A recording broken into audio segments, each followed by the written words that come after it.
मुझे तो यकीन ही नहीं होता, ये जलेबी मैं फ़र्स्ट टाइम बनाई हूँ और एकदम परफेक्ट बन गई है। तो ये कैसे बनी और ये एकदम दही के साथ खाने के लिए बिल्कुल परफेक्ट है। तो मेरी एक बार में ही ये जलेबी कैसे परफेक्ट बनी और सारी ट्रिक मैं आप लोगों को बताऊंगी, जो आप लोग भी अगर एक बार ही ट्राई करोगे तो एकदम परफेक्ट बन जाएगी।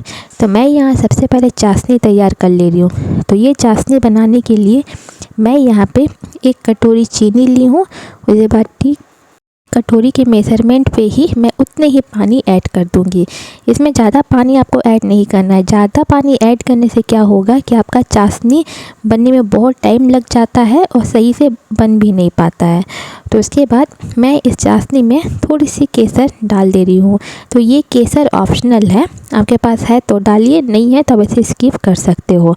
उसके बाद मैं इसे पूरे एकदम हाई फ्लेम में बॉईल होने के लिए छोड़ दूँगी। तो देखिए मेरा ये केसर इतने अच्छे से अपना नेचुरल कलर छोड़ चुका है। जब ये थोड़ा सा हो जाएगा चाशनी, तो हम क्या करेंगे, इसमें थोड़ा सा देसी घी डाल देंगे, जिसके वजह से आपका जलेबी का टेस्ट भी बहुत बढ़िया आने वाला है और आपका जलेबी दिखने में इतना शाइन करेगा कि आप बिलीव नहीं कर पाओगे।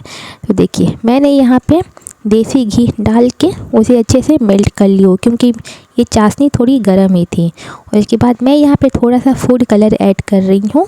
जो जलेबी की एक्चुअली कलर होती है केसरी वाली, ये वही वाली कलर है और ये फूड कलर बिल्कुल ऑर्गेनिक है। तो देखिए मेरी ये चाशनी बहुत अच्छे से हो चुकी है। तो उसके बाद चलिए हम क्या करेंगे, इसे फिर थोड़ी देर के लिए गरम करेंगे ताकि ये बहुत अच्छे तरीके से हो सके। तो देखिए मेरी ये चाशनी है ना एकदम परफेक्टली हो चुकी है, आप देख रहे होंगे। तो अब इसे मैं थोड़ी देर के लिए साइड कर दूंगी, थोड़े से ठंडे होने के लिए छोड़ दूंगी।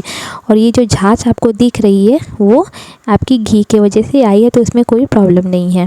तो चलिए अब हम लोग यहाँ पर बैटर तैयार करते हैं जलेबी का। तो मैं यहाँ पर इस छोटे वाली कटोरी पे मैदा ली हूँ। तो मैं यहाँ पे बस ये 1 कटोरी ही मैदा ले रही हूँ, इससे मेरी बहुत सारी जलेबी बनके तैयार हो जाएगी। उसके बाद हम क्या करेंगे, इसमें थोड़ा सा देसी घी ऐड करेंगे, जिसके वजह से आपका जो जलेबी है बहुत अच्छे से क्रंची बनेगी। तो आप लोग इसमें घी भी ज़्यादा ऐड मत करिएगा, नहीं तो आपका जो जलेबी है वो तैरने लगेगा, वो मैं आपको बाद में दिखाऊँगी। तो इस घी को मिलाने के बाद हम इस मैदे को बहुत अच्छे तरीके से मिला लेंगे, ताकि घी बहुत अच्छे तरीके से इसमें मिक्स हो जाए। तो देखिए मेरी ये घी बहुत अच्छे तरीके से मिक्स हो गई है। इस तरीके से अपने हाथ में मुट्ठी बांध के देखिएगा, अगर वो मुट्ठी बंधा रही है तो मतलब आपका ये मिक्सचर बहुत अच्छे तरीके से तैयार हो चुका है। उसके बाद हम क्या करेंगे, आज मैं यहाँ पे थोड़ी सी दही ऐड कर रही हूँ। अगर आपके पास दही नहीं है तो आप इनो भी यूज़ कर सकते हो। तो मेरे पास थोड़ी सी दही बची हुई थी, तो उसे मैं इसी में डाल के मिक्स कर ली हूँ। के बाद मैं ये दही और मैदा को बहुत अच्छे तरीके से मिक्स कर लूँगी, ताकि इसमें कोई लम्स ना पड़े। और जितनी अच्छे से आप मिक्स करोगे आपका जलेबी उतना अच्छा से ही बनेगा। उसके बाद मैं इसमें थोड़ा थोड़ा पानी ऐड करते हुए एक जो जलेबी की बैटर होती है मैं उसे तैयार कर लूँगी। तो आपको इसमें थोड़ा थोड़ा पानी डालते हुए भी इसे मिक्स करना है। आप एक बार पानी मत ऐड करिएगा, नहीं तो आपका ये बैटर अगर ज़्यादा गीला हो जाएगा तब तो प्रॉब्लम हो जाएगी। तो इसलिए मैं आपको सजेस्ट कर रही हूँ कि आपको जितनी पानी की ज़रूरत हो आप उतने ही डालिएगा और अपने हाथों से बहुत अच्छे तरीके से मसलते हुए करिएगा, ताकि आपका ये बैटर बहुत ज़्यादा सॉफ्ट हो जाए और इसमें किसी भी तरह का कोई लम्स ना पड़े। तो देखिए मैंने इतने अच्छे तरीके से अपने हाथों से इसे फेंटी हूँ और ये इतनी परफेक्टली बन चुकी है और इसमें कोई लम्स ना पड़े, इसलिए आप जितना इसे अपने हाथों से करोगे उतना अच्छा है। देखिए तो इसका ये बैटर इस तरीके से होना चाहिए, जो एक रिबन की तरह गिरे और अपने घोल में वापस मिल जाए। तो इसीलिए मैं इस बैटर को 5 से 10 मिनट के लिए बहुत अच्छे तरीके से फेंटी थी। तो जो ट्रिक मैं यहाँ आप लोगों को बता रही हूँ वही ट्रिक आप लोग भी अप्लाई करिएगा, तो आप लोग की भी ये जलेबी एक बार में ही परफेक्ट बन जाएगी। तो मेरा ये बैटर बहुत अच्छे तरीके से तैयार हो चुका है, देखिए कितना अच्छा दिख रहा है और इसमें कोई भी लम्स नहीं है। तो चलिए अब हमें इसे मोल्ड पे डालना है। तो मैं यहाँ पे जनरली जो जलेबी बनने वाली होती है पैकेट, मैं उसे यूज़ कर रही हूँ। आप चाहो तो नमक की पैकेट या फिर जो मिल्क की पैकेट होती है लिक्विड वाली, आप उसे यूज़ कर सकते हो। तो मैं नेक्स्ट टाइम आपको उसमें भी बना के दिखाऊंगी। मेरे पास ये था इसलिए मैं इसमें बना रही थी। तो उसके बाद मैं इस बैटर को डालने के बाद मैं उसके टॉप में रबर से उसे बहुत अच्छे तरीके से बंद कर लिया। और देखिए ये धीरे धीरे निकलना भी शुरू है। तो चलिए अब हम इसे कढ़ाई पे डालते हैं।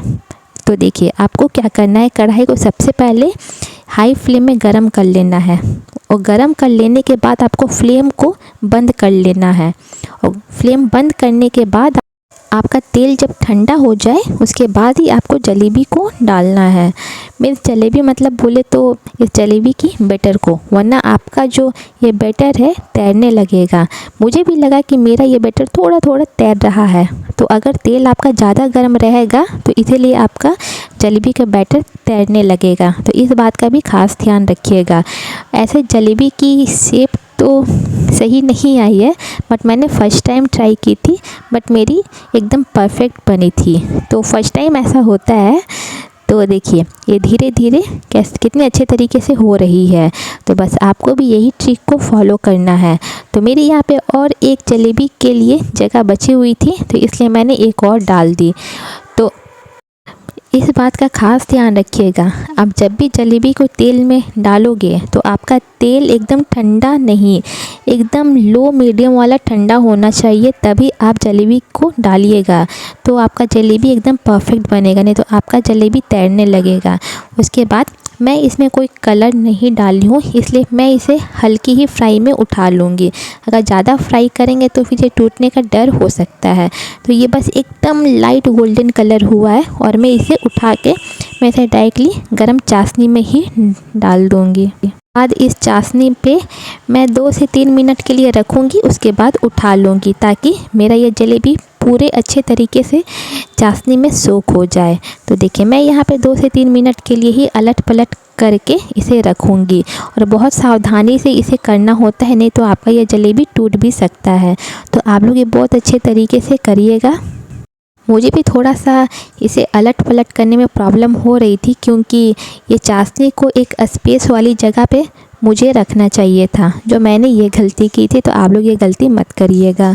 उसके बाद आपको जब आप अलट पलट करके 2 मिनट चाशनी में डुबा के रख लोगे अच्छे से, तब उसकी चाशनी को हल्का सा गिराते हुए आप उसे एक चम्मच में उठा लीजिएगा। उसके बाद आप उसे प्लेट पे रख लीजिएगा। उसके बाद देखिएगा कि आपका ये जलेबी कितना परफेक्ट बना है।